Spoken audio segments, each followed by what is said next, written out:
Hello, hello. My name is April Malone with Yes, I Work From Home, and this is the podcast. Today I have Linda Brandt with me. She is from my home state of Minnesota, and we met on Focus Mate. I've had a few guests from Focus Mate now. It's great. Linda, you've got a lot of things happening, and I'm going to let you introduce yourself. You're in public health, you're a community builder, and a few other things. Why don't you lay it out, and then we'll kind of go back and talk about your history and where you're going next. Great. I'm really honored to be on your podcast. I love seeing all the episodes you've done, all the rich information you're providing to the community. And that definitely resonates with me. I always say, if I have anything of value, I definitely want other people to have it. So I have come to call myself a renegade community builder and even a practical renegade community builder because I want things to really be useful to people. I work in public health, particularly worksite health. So this topic of people working from home, people having control over their work lives is very near and dear to me, has always been near and dear to me. And then in my free time, I help lean-in circles kind of percolate, start up. I also have built up the global lean-in leaders network. So that whatever people are learning in Toronto or Seoul or Shanghai, they can all translate that back to each other. You're going to have to let us know what lean-in is. Sure. So Sheryl Sandberg, the chief operating officer of Facebook, now Meta, wrote a book called Lean In, and it's about getting more women in running our organizations and more men taking on caregiving roles. So 9 years ago, I started a group. It went from 12 to 7,000 people today. And is that the goal of all of the groups, or do they have themes? Yeah. So the basic premise is people come together. They say, what are they leaning into? Where do they want to develop their leadership or having a positive impact in the world? And then the group finds out what they have in common. So when we're organizing the global lean-in leaders, they want help thinking about their community. So that community comes together and says, what have we learned that we can help each other with? But on the local level, it might be, I want to write a book, or I have a particular goal. So in the last 9 years, we've come to focus a lot of our work around mastermind groups, what we call peer coaching circles. So it doesn't really matter what you came to work on. We are going to help you get support. Are they paid groups or are they free? Yeah, I love the idea that masterminds, we know people pay to have a coach in their small group. These are free. There's a local Terry and Carter McNamara who are, they have a company called Authenticity Consulting, and they provided authenticity circles for my employer, Hennepin County, for more than 20 years. And so I was in a peer coaching circle at my job. And then I asked them, hey, are you willing to share this with the lean-in community? They said, yes, for free. You can use our materials. And then lean-in as well. All of their meetings are all free. Depending on if you're in LA or New York, there might be a cost to help pay for the space. But in the Midwest, in general, there isn't generally a cost for participating. So are these in person then? So we started off in person. Since COVID, all the meetings for our local community are on Zoom. Okay.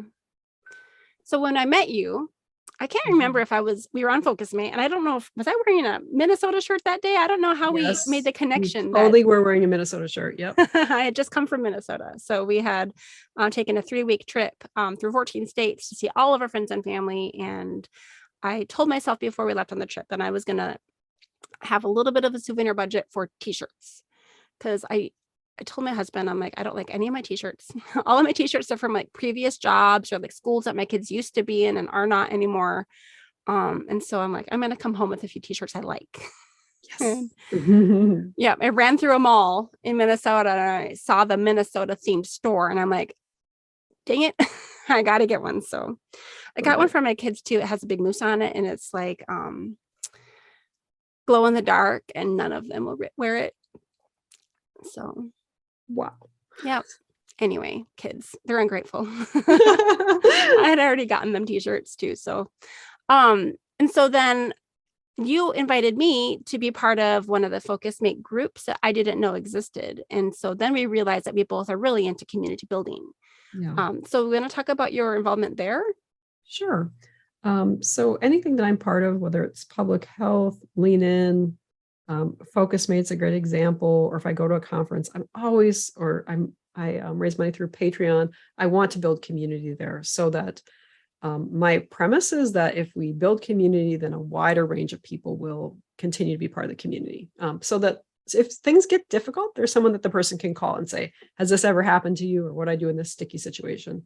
And the people who things are kind of set up for them, those people, we don't have to worry about them. But the community building really helps having a diverse group of leaders and participants.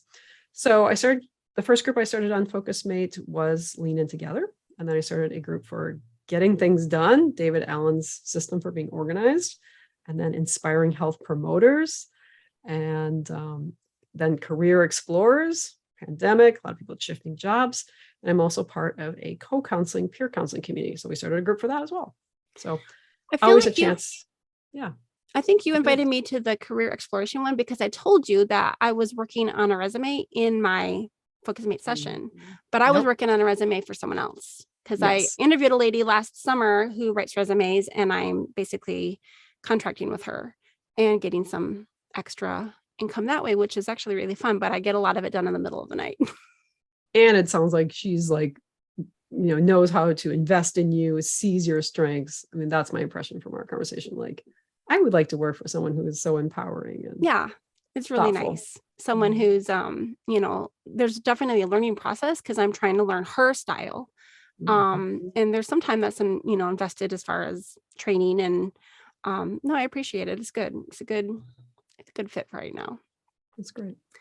All right. So what did you do? Yeah. You've been in public health for a long time. What did you do before public health? And what's your role there now? Yeah. So out of college, political science, French, women's studies, didn't really know, helped a friend start a small business, worked for nonprofits, doing various things, kind of trying to figure out what to do. Eventually, I was teaching body pump at the Y, and people would ask me a bunch of health questions. So I was like, whose job is this to know? And so my friend James said, that's public health. So I went to graduate school, got my master in public health, and I knew I was interested in adults because adults have control over their situation.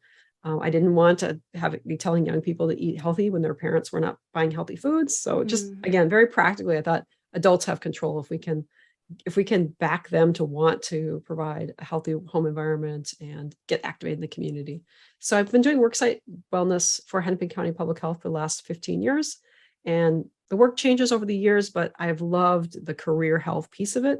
So if you think about health, most people think of physical and emotional health, especially right now, in the midst still of the pandemic. But there's also social, community, financial, and career health. So all of those elements, and career health, according to Gallup, is the #1 driver of people's overall sense of well-being. So I've really put a lot of attention on that. And that's what I was excited about this conversation, because Daniel Pink would say career health is autonomy, mastery, and purpose. And people at home have a lot of autonomy. And that's why I think people are not wanting to give it up. That's so true. Now, how long have you been able to do your public health job from home? Yeah, so I think the story is interesting, or at least it's interesting to me. The Department of Transportation in Minnesota gave money to Hennepin County to get people off the roads. And that meant people had the technology to work from home. It was about 11, 12 years ago. And then it was a big culture change for managers who were used to watching people to switch to something called results-only work environment by Jody Thompson and Callie Ressler. So at Best Buy, they came up with this idea of results-only work environment. We're not organizing the work around where you go, but what you're doing. And so they were pretty much people could choose where, when, how they wanted to do the work. And as I was reviewing the training, every day is Saturday, and they have some bold ideas about if it takes you less time than 40 hours. I mean, as a government worker, they really never said that to me, but the idea is if you can do the work more efficiently, great. No one's going to ask you when, where, how. Get up at 4 a.m., get up, use FocusMate during the day, whatever you're going to use to be productive. So that's kind of how my career journey has ended up with career health. And I love that the lean in stuff I do in my free time just fits right with that. So it makes me so excited to hear that even 11, 12 years ago, that people were like ready to give people autonomy and trust that they would get their work done. there's many different cultures in the work environment, and they're not all like that. Yeah. Depends on, are they more traditional or, innovative in their thinking? Why do you think the Department of Transportation was trying to get people off the roads? Yeah. So the idea is if people can choose when they go into work, there's going to be less congestion, and then that will be better for the environment. And so I always bring up, like, when people are arguing for going into the office, what about the environment? What about winter? It's Minnesota. Mm-hmm. And I don't think that gets enough play some people can think of it as cost shifting. Now I'm paying for my own electricity. Hennepin County does not subsidize people's internet access, so you could be resentful about that if you wanted to.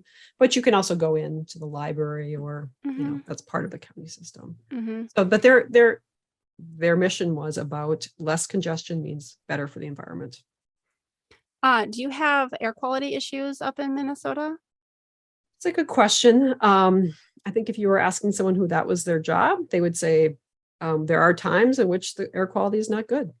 I don't have any respiratory issues, but I live in the city of Minneapolis, so probably where most of the poor air quality is going to be. And they would probably say, yeah, depending on what happens with the cloud cover and trying to manage, but it's not Los Angeles.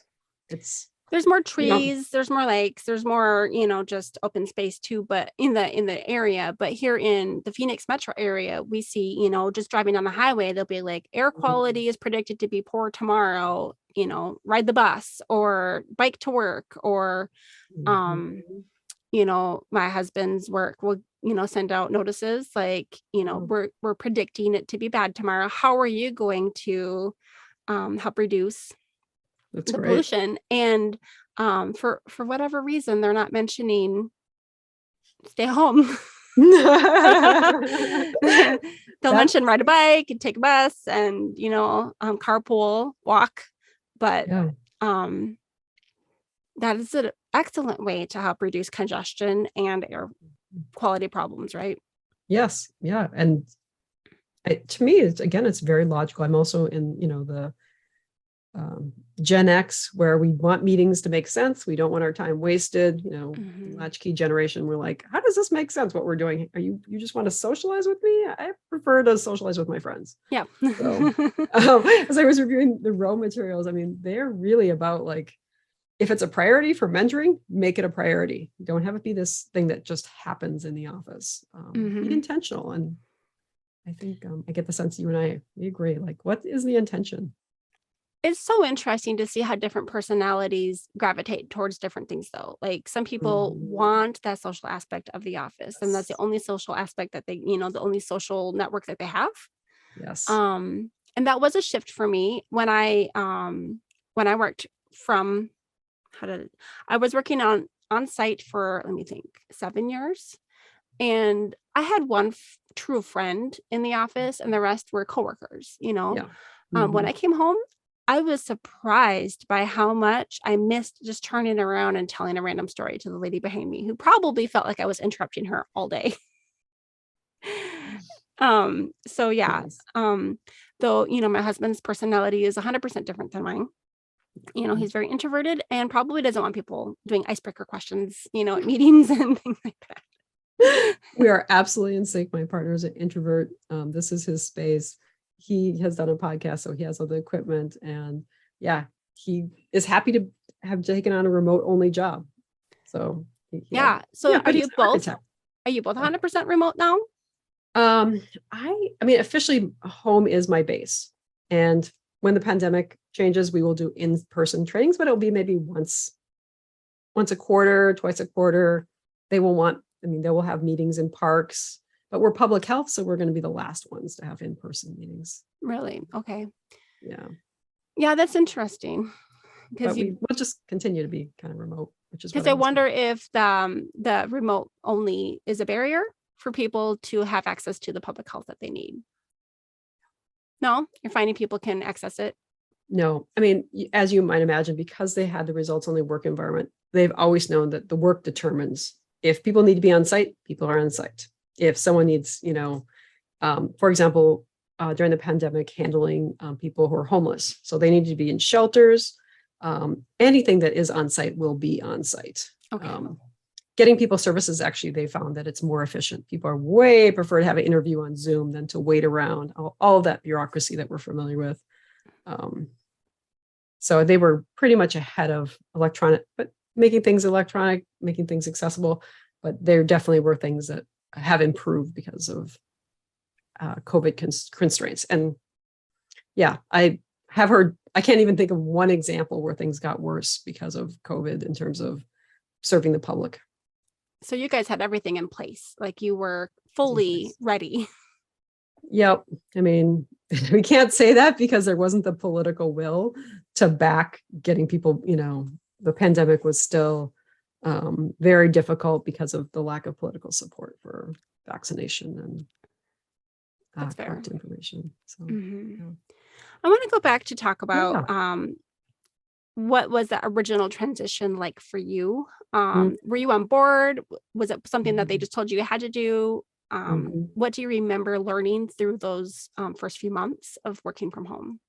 Yeah. So I know that because I was busing to downtown, there was, as someone who was raised, very cost conscious, not having to go into pay for parking, have to think about carrying my food to work. It was completely a benefit. I had always said I want,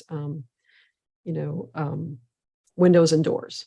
I wanted the privacy. I wanted to have the window open. I wanted to have the freedom to come and go. So I was not one of the people who went into the office to just be around people. I would have joined a co-working space rather than to go to kind of an expensive part of town to, the chance that someone's going to be there, because they had enough sense to know that having set hours didn't make sense. So basically you went in when you had a meeting. Okay.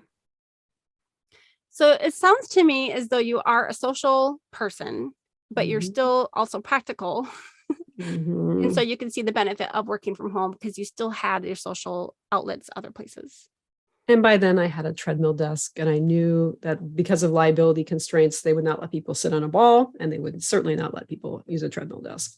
So as someone who was telling people to be active all day long and also to eat healthy food, I have broken off my relationship with Amy's frozen foods. And I was just looking at it yesterday. I was like, I used to eat these burritos because why? They were easy. And now I can eat the food I actually want to eat. So just those quality of life issues of being able to use a treadmill. And then this is even before 3 years ago, starting FocusMate. And that has provided a huge amount of company that I think I would eventually have been the kind of person who would find a co-working space, honestly, because it is nice to be around people and hear what they have to say. But not to have the huge commute to get there. And not to have the parking cost in the winter, obviously commute is scraping the... I don't miss it. My anxiety just soars to even remember. Go into the ditch. Yes. Oh, 20 minutes before my heater would really kick on and I just halfway to work. It's and many people of coworkers were driving a long distance. So I was on the Champions of Change crew. So I was so fully on board with this culture change. And I suspected that the managers were going to have the most difficulty, and they did.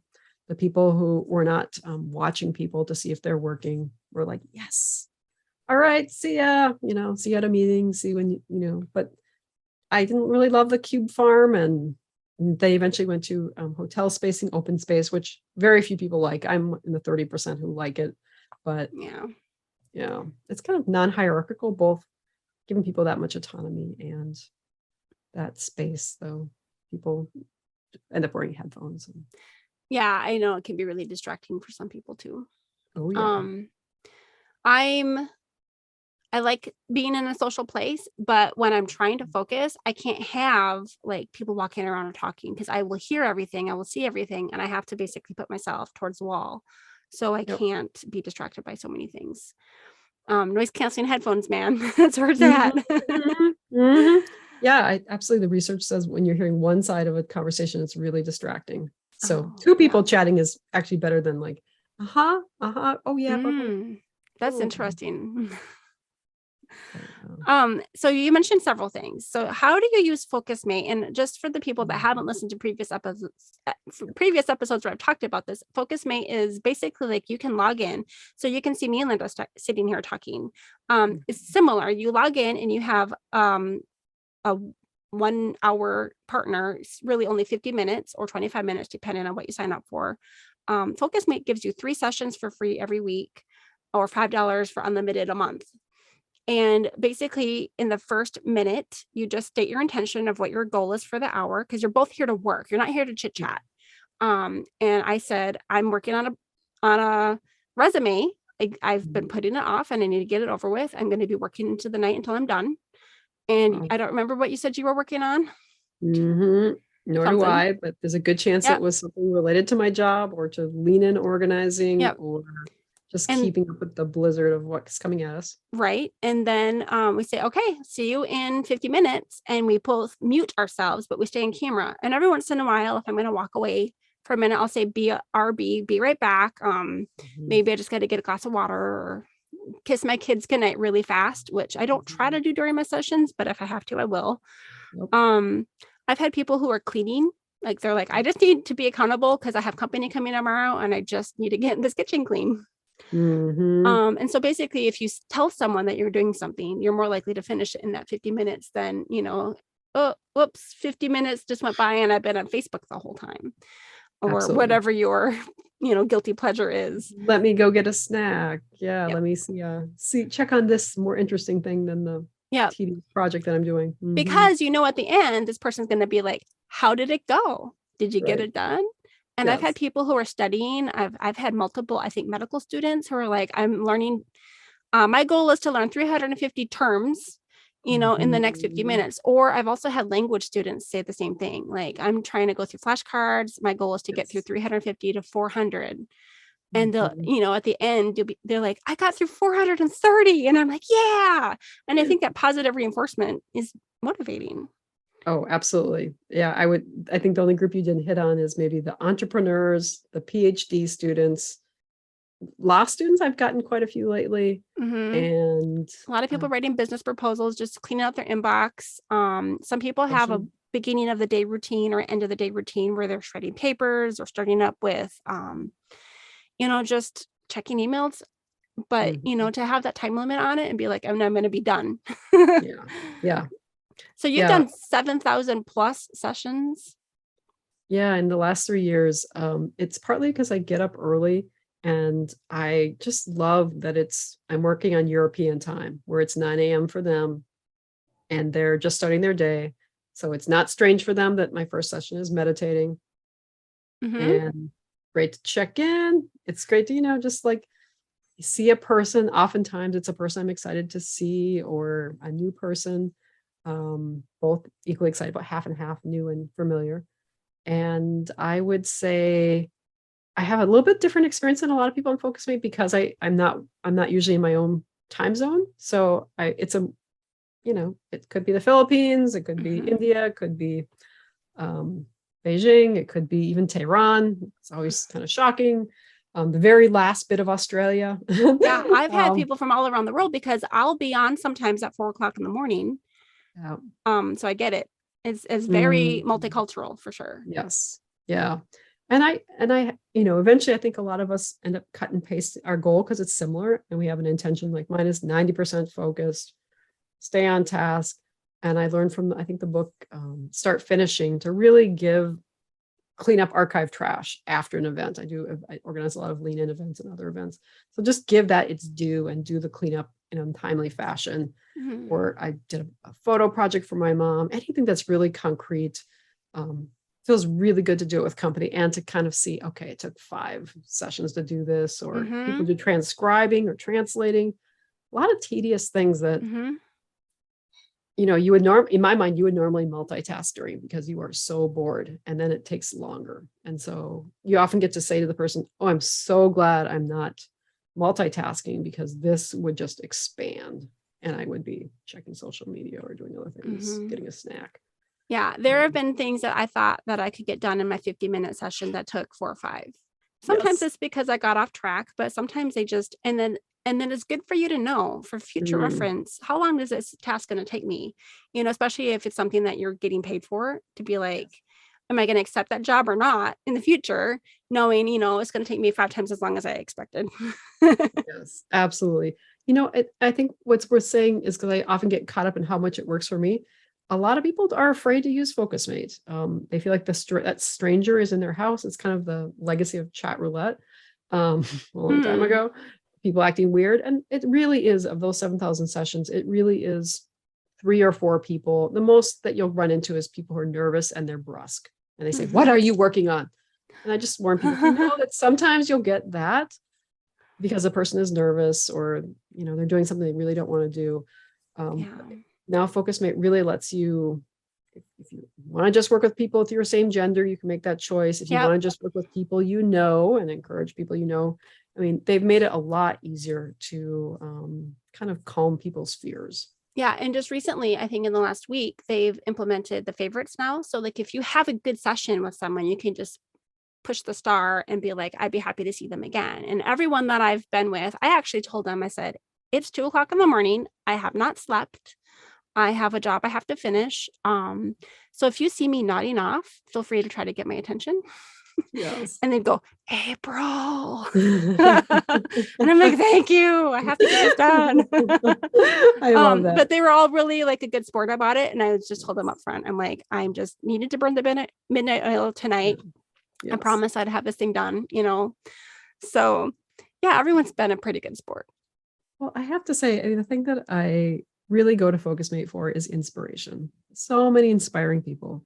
The only person I met on FocusMate who I've met in real life is Lisa in the East Coast, but she just messaged me today. Here's the photos from the Lean In meeting. We've been in a peer coaching circle. When I was in New York City, I met her. Just really awesome. Some of the Lean In leaders, because that's the largest group. I get to actually have time with them. Like Ottawa this morning in Turin, Italy.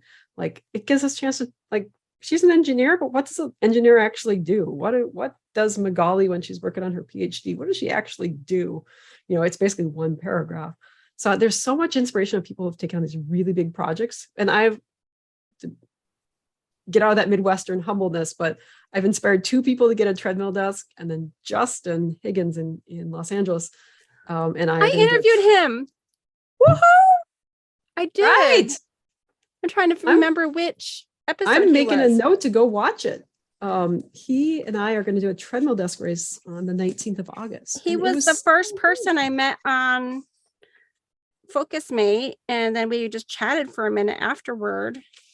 And I was his very first ever podcast, and then he felt inspired to be on as many podcasts as possible after that. I know his name is on here somewhere. I will find it. I've got 4 pages now of. I'm excited to watch it and post it potentially to our website as well. Like find out more about Justin, find out more about Linda. Oh my goodness. We're totally talking to our audience. Okay. Well, anyway, I will dig around and see if I can find that. I swear he was one of my first. You will meet a lot of coders on FocusMate. You will meet a lot of women in. Isn't he the one that's doing that like just a few seconds, like you can buy a second of every hour? Is he that guy? It could be. He's a coder, right? Mm-hmm. Yeah. Yep. And he was doing a COVID project that was his latest media thing, was protecting his parents by sleeping outside. Yeah. Episode 39, Justin Higgins. The title was Focused Work Leads to a Focused Art Project. Ooh. Yeah, he was fun. Yeah, he has skills that really complement mine. And so it was fun to talk him into making a video. He set up our Slack group right away, set up our website. So I think. And this was all about the Treadmill Desk? Treadmill Desk race. And right now it's a really small group, but I think we're going to grow it over time. Maybe through this podcast, you can inspire more people with the Treadmill Desk. Why don't you take a few minutes and talk about treadmill desks and why and how? Yeah. So most people are not going to get a treadmill desk, but turns out there's a company that puts a thing that attaches to your regular treadmill. So if you're a treadmill user, we're actually working with that company for our treadmill desk race that can put it onto your treadmill, or you could just get through your emails on an iPad.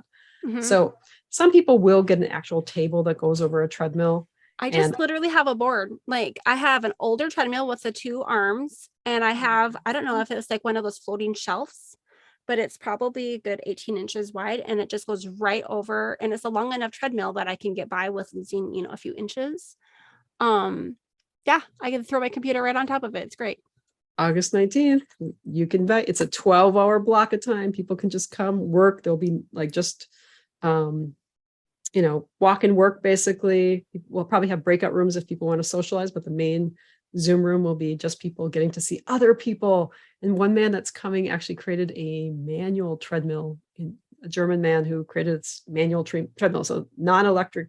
You just treadmill. push it with your own feet. Your own feet, probably some gravity in there. I'm sure he'll explain it to all of us. But yeah, it was cool to kind of have this.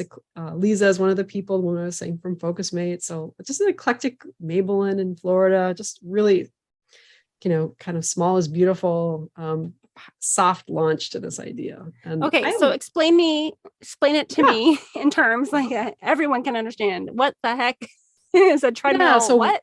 Why would you want to? Well, so basically the idea is a lot of us are sedentary, looking to a computer all day. We know it's not healthy for our bodies. It's great to stand, but that you can also get kind of stiff and you have to stand on something to cushion your body. Treadmill desk, you're walking on a treadmill while you're typing. You're going usually, in my case, close to 2 miles per hour, about 3 kilometers per hour. And you're working. And maybe if your treadmill is like mine, it runs out at 6 hours. So a good amount of time you're walking and working. And then Justin suggested, hey, let's do it together. And let's try just this 12-hour block. And then ideally, he is suggesting we might have a website where you can go anytime, 24 hours, and walk. Check out my calendar really quick. What am I doing on August 19th? So what time does it start? It's going to start, I believe, at 3 a.m. Central. So it's super early. That's like 1 a.m. for me. So keep talking. Okay, but it goes for 12 hours. Uh-huh. So any of that morning time, if you happen to be free, Justin may even hang out. I'm going to do the first shift. He's going to do the second shift. So. And what platform are you using to? We're going to use Zoom, and I'm going to definitely invite you. So okay, I'm all over you. I just added it for 3 No, I need to add it for 1 a.m. to my calendar. From 1 a.m. to 1 p.m. I get a lot of work done in those hours. I used to work third shift, and so it's not too out of the ordinary for me to be up in the wee hours. I'm trying to get on a more normal schedule with my family now, which is good for my health, frankly. Yeah. But every once in a while, if I need to do an all-nighter, I'll still do one. I'm picking up on that. I mean, that's what Lean In is about, basically. These kind of outlier men and women who, they're not your typical person. They really want to move things forward. And I want more and more of those people in my life, because it's really inspiring. Justin included, yourself included, people who take the usual box and like, well, let's expand it out a little bit. Oh, happy that I remembered his name and was able to find it on my list. It was right in front of me. I know that man. Yeah, I'm not surprised. So his thing that he did is that you can buy 1 second, I think, or 3 seconds. It's like you basically have an image, and you and it's an ongoing thing where every day it'll just be like blank until someone purchases that thing, and then they'll put in your image, and it could just be like, I don't know, you can tell people that they can come and find your image in this like never ending thing that's going to go on for many, many, many eons, maybe. I don't know, as long as the technology can support it. I'm getting the picture behind why he wants to have this nonstop 24-hour treadmill. Like, yeah, very helpful. Yeah. Connected. Watch that. Very cool. All right, so let's see, what else have we not covered? Oh, you have mentioned that your partner also works from home all the time. How are you guys sharing the space? So I know that you are taking his space right now to be in this recording because he's got the equipment in his office area. So where do you work? And how do you guys, mingle throughout the day, or how do you get household chores done or not done during the day? Some people get too focused on that, and others have found boundaries there. Yep. So we've lived together for 10 years. And for the first 8 years, basically, it was just me. So we didn't have to work it out. Pandemic, suddenly he's working from home. And then he eventually took a job where he was remote only. So he's staying with remote. Exactly. He is committed to staying with, and it's kind of surprising because architecture is pretty, software intensive, meeting in spot, but that is what he is doing. And I think at the beginning of the pandemic, when we were transitioning, we sort of had a little meeting about okay, now we're coworkers. Do we want to have meals together? Do we want to have a walk at the end of the day? Do you need to get your social needs met from me? Because now I'm your only coworker and you don't use FocusMate. So you don't have the globe of, and I think also it was a stressful time. So we know mental health really took a dive during the pandemic. I think if it's okay to say, you're living with the introvert, I'm living with the introvert, I'm an ambivert, kind of introverted and extroverted. So in some ways we're a good complement to each other. I definitely bother him too much. Had to put his company name on his door. So to remind me that he is at his job, that's what he prefers. I would love for him. I would love for him to come in. Dog would come in. I thrive on, not if I'm doing a training, but otherwise interrupt me. Right. Tell me your exciting news. I always want to hear it, whatever it is. So yeah, it has been, I think if we were both kind of extroverted, took up space, clanging around, I think that would be different, but we're pretty compatible in terms of living in a single family home together. And it's just two of you adults. Yes. So respectful of each other's space and. Yeah. Sadly, and 2 months ago, we lost our dog of 11 years, but that was obviously a great benefit of working from home. The dog was incredibly healthy from being walked all the time. And it was a great company. Loved that. Yeah. Never felt like I was really working from home when I had the dog keeping surveillance on me. So right. Yeah. Our cat has really enjoyed everyone being around. She's ailing right now. She's, 15 years old and some things are going on. So not sure how much more time we have with her. And so I like that I can even just be home with her and pick her up and put her on and she's all purring. And I know that at least she's getting love in these final, whatever she has, weeks, months, I don't know. No. Sorry to hear and, just to kind of keep an eye on things too. Yeah. I have plenty of coworkers who, it was very stressful during the pandemic to be having suddenly at home with a partner who wasn't remote like us and with children and trying to do it at the same time. And that was just a terrible crash course in working from home. And just put a quick plug into the book, Out of Office, and the big problem and the bigger promise of working from home. And they really talk about it was not a great introduction to working out of office for people because it was a very unusual situation, very stressful situation. Everyone was unexpectedly homeschooling on top of working from home. That was not normal. No. There are people that homeschool on purpose and then they choose to work from home on purpose, but that was not how most of these families were structured. It was not. No, I'm still kind of back in that moment where the pandemic, like they said, we're closing the schools without any discussion of what was going to happen. Just to me, that's globally. I had 3 little kids and I had to reduce my working hours significantly to be able to. And I thought that the children's teachers would be more engaged, especially with my kindergartner. And she saw her kindergarten teacher 5 to 10 minutes a day, 5 to 15 minutes a day. Whoa. And it was all on me the rest of that time. Wow. To get her to sit down and do all of her stuff. And she's supposed to watch YouTube videos. She basically YouTubed kindergarten. Yeah. So we supplemented a lot, let's just say. I'm just glad that you told that story because I think we need to hear these stories of there's 2 parents at home, but the children are primed toward one of them is the one they prefer. Not ideal, not a great time to start negotiating who's going to be doing what. And if one person is paid more, who's going to cut their hours? I mean, we got to have a lot of real discussions over. Yeah. I was working in the middle of the night. And so I would get off work and then I'd help all my kids log in and I just wasn't getting enough sleep again because normally I would sleep during the day. So it was tricky times. Wow. All of our kids are back in school right now. We just changed schools literally this last week. We started school at one school. My son was there for one day. And then he started the second school the next day. And then the girls followed about 4 days later when they made a space for them. So yeah, my husband is looking at a possible schedule change coming up. I'm not sure if that's going to happen or not. And it's always juggling, who's going to do what, when, and how, and where.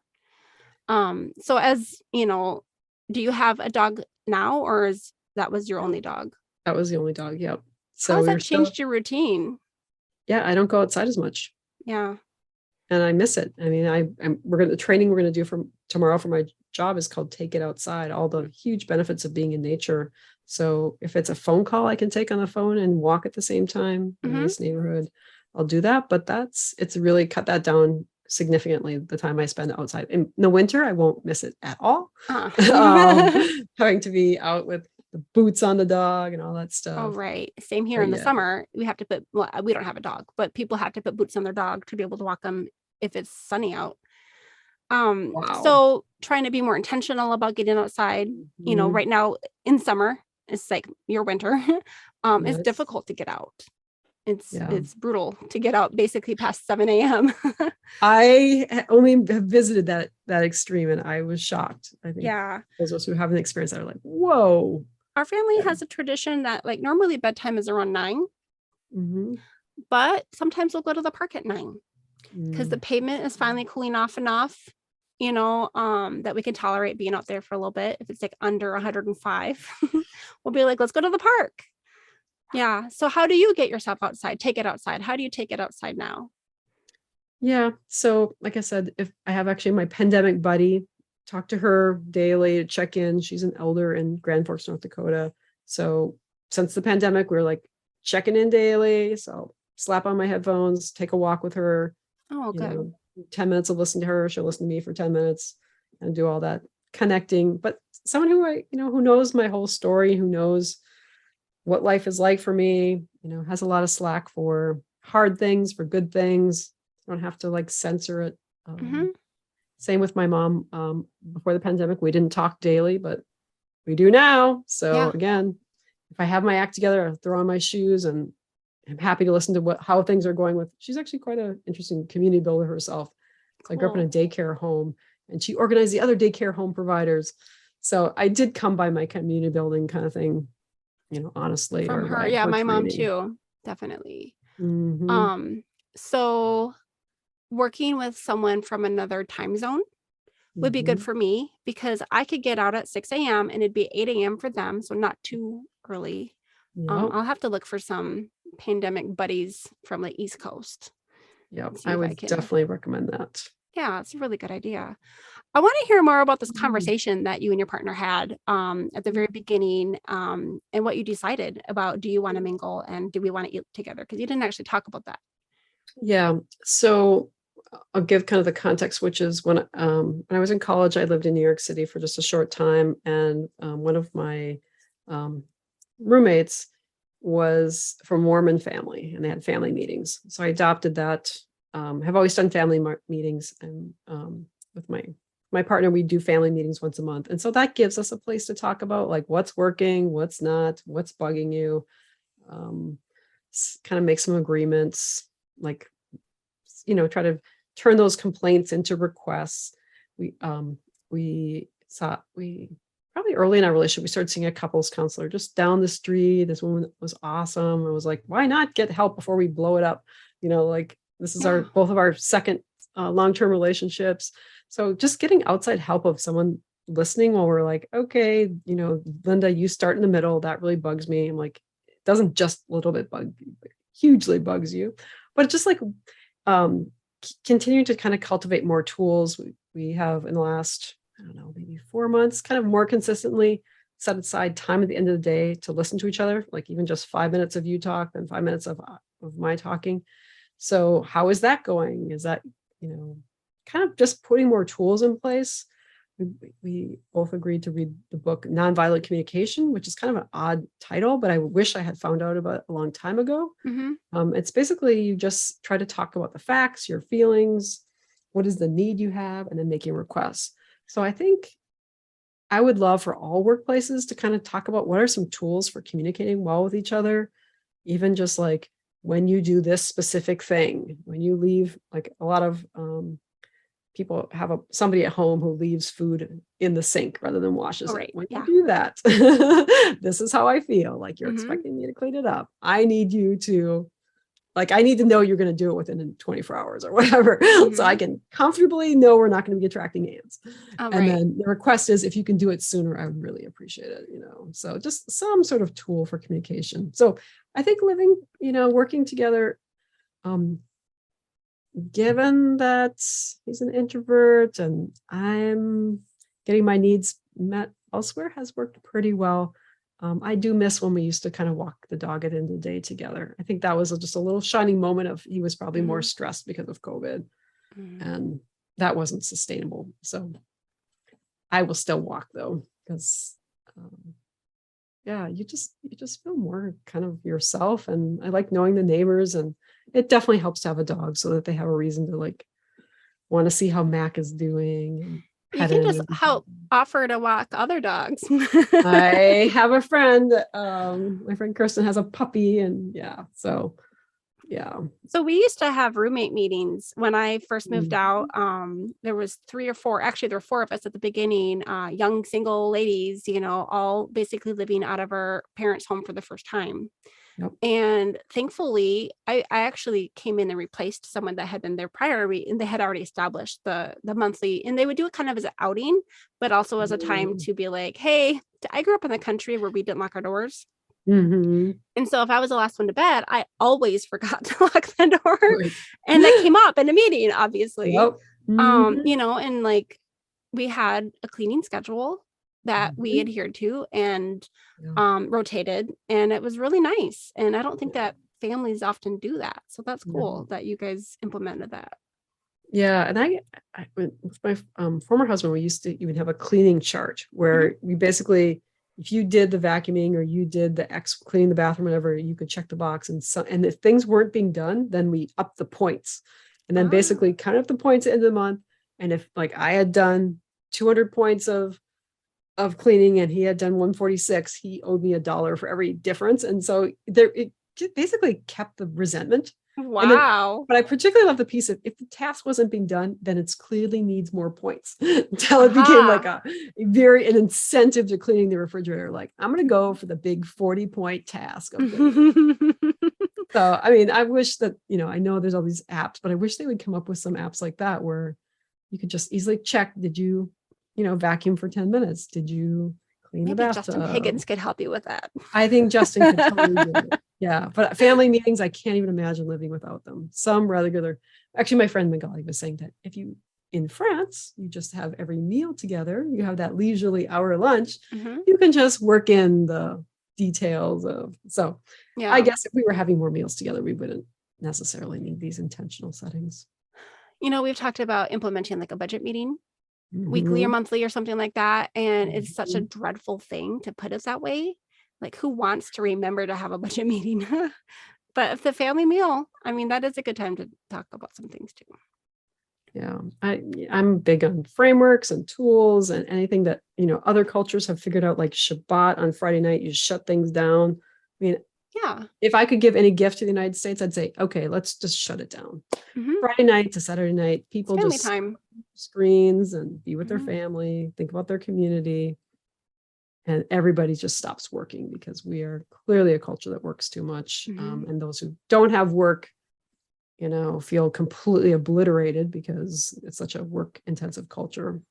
It's true. What do you do? It's the first question that people ask. Yeah. How do you identify like as, an employee?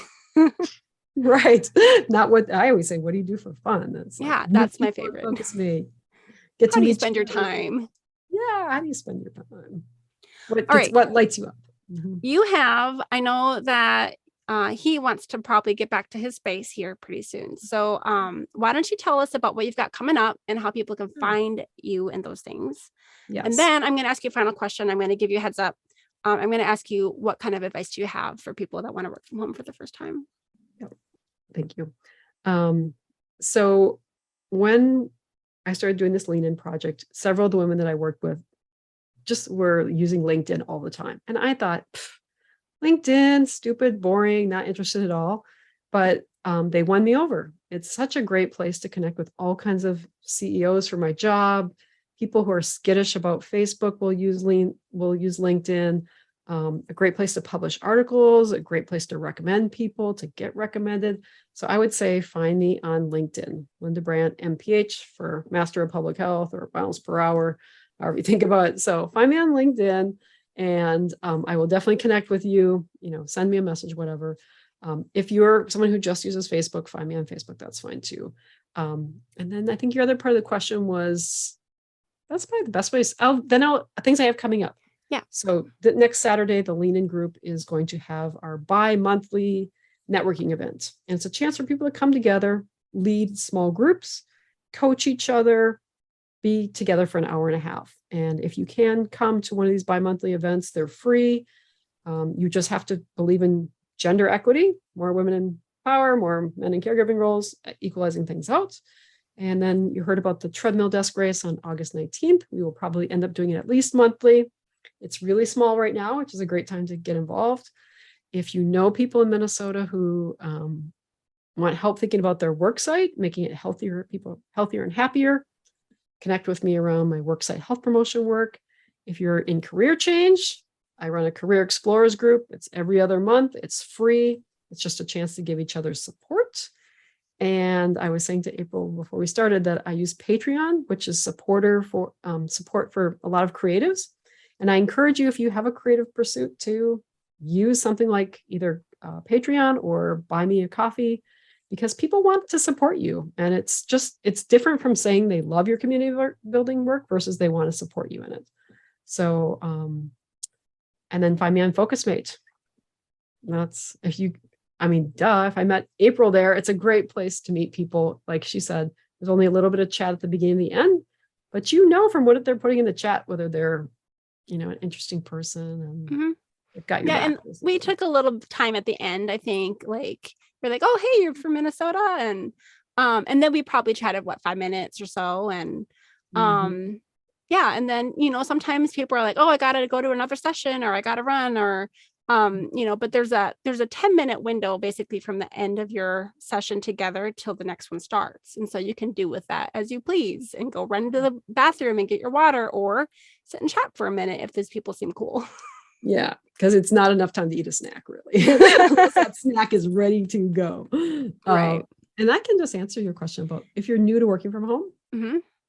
So if you're new to working from home, cut yourself lots of slack, because I watch my partner adapt to working from home. He got his stand-up desk. It's all fancy. He got his big monitor. Don't delay getting a big monitor. If you're worried about the environment, do other things to take care of the environment, because your eyes are also important. Definitely get a big monitor. If you can stand, great. Then I encourage you to stand on something thicker than a kitchen mat. So standing will help your body do better, but you have the luxury at home to really set up the ergonomics well. If your employer supports that, they can give you some tips. If you're like us and you can get outside more, you can eat healthier.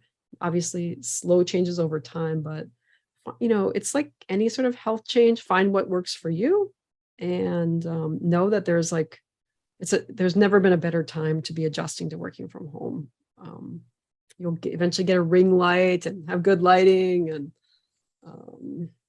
I think embrace that you are part of a big global community, not only the digital nomads, but during the pandemic, 40% of people work from home. So most people kind of have more of a sense of what it's like, and will cut you slack a lot more than you think for noise. Get a microphone, I guess, as well. Get a headset.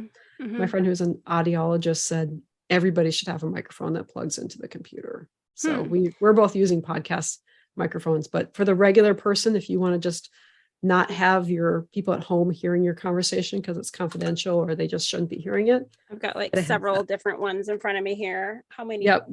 Get a headset with a microphone. Logitech. Yeah, I love.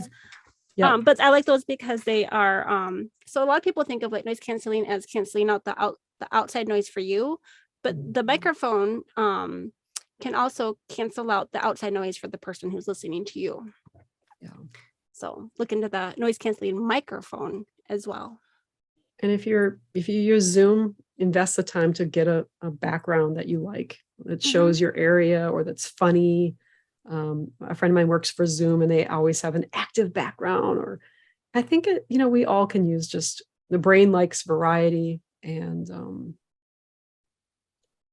I would just really encourage people to make it work for you. And don't, like April and I, don't be afraid to go outside the box. Like, just because other people do it a certain way, like I really found that with meditating. If I tried to do it the way other people meditate, I didn't want to do it. But once I said, okay, if you want to take notes during your meditation, write stuff down, you go for it. And then now I'm a regular meditator because I was able to do it in a way that works for me. Cool. Any final thoughts before we head out? I really appreciate the work that you're doing with this podcast. It clearly is coming from the heart, and it lights you up, which is kind of what Worksite Wellness is, like get everybody in that group that's really engaged. And I'm so grateful to all the people who work at FocusMate for getting us connected, and that you have roots in my state. And it actually makes a big difference to me to be proud because people like you are from here. They don't always fit in the culture here. So it does more than so to meet cool. you. Yeah. Hey, I have one follow-up question before we head out. Do you have anything else to say about the worksite work that you do? Like, are there any common problems that you see happening for work from home people? It's a good question. I think the biggest fear for people who work from home is out of sight, out of mind. And if you are a low-key person and you could be overlooked, not having FaceTime is going to cost you.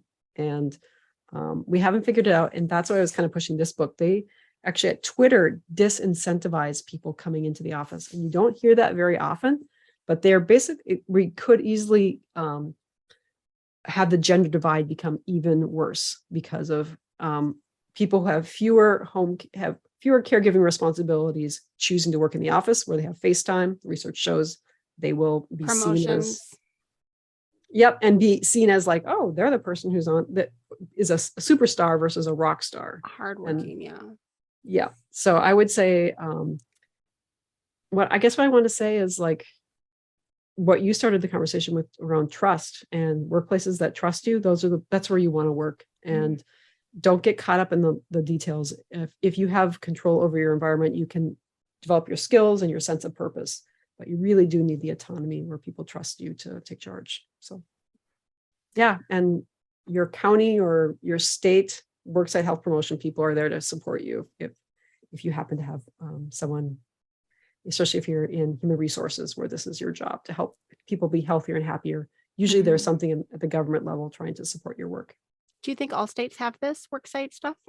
A lot of times it's at the state level versus the county. So in Minnesota, Hennepin County is the largest county. It's a lot of the population is in this area. But I know, for example, unless it's a really big city, it often is done by the state. So North Dakota will do it for the whole state versus King County in Seattle or New York City for that area. North Carolina is probably a really good example of where the worksite health promotion is at the state level. So if we were to look for our state, we'd look for worksite health promotion, like Arizona. Got it. Yes. Yep. Very cool. All right. Well, thank you for those extra final thoughts. Pleasure. Delightful to get to know you better. And I will obviously be telling people about your podcast, but also just really appreciating the work you do. Well, it's so fun to have you today, Linda. Thank you so much. Pleasure. All right. We'll see you. This has been Linda Brandt with April Malone and Yes, I Work From Home, and we will see you next time. Thanks.